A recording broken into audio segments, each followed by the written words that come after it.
सियमा तो कह विधि बुद्धि बाकी, जो पय फेनो फूल पपीता की। ये चौपाई बड़ी विचित्र है, बड़ी दिव्य चौपाई है। इसकी व्याख्या सुनिए। क्या कहा? सीता जी की माता जी ने कहा कि ब्रह्मा की बुद्धि बावली हो गई है।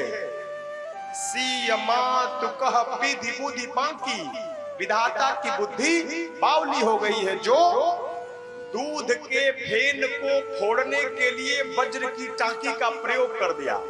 अब आप समझिए जरा, एक मिनट, ये दूध क्या है?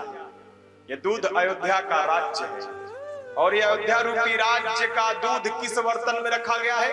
राजा दशरथ रूपी पात्र में अयोध्या रूपी दूध रखा गया है।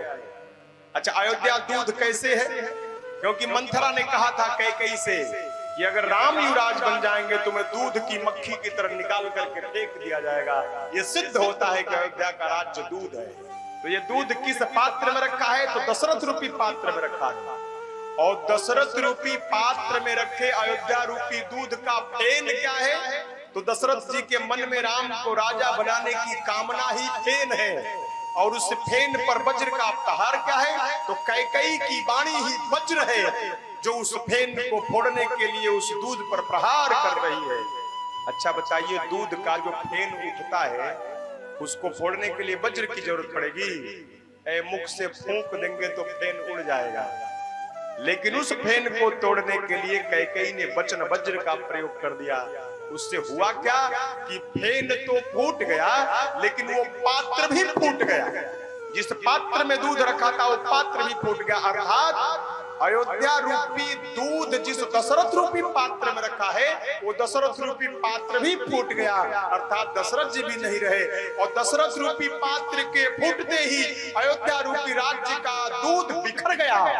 और बिखरे हुए दूध को जिस तरह से बिल्ली भी नहीं स्वीकार करती, उसी तरह बिखरे हुए राज्य को न राम स्वीकार करते हैं न भरत स्वीकार करते हैं।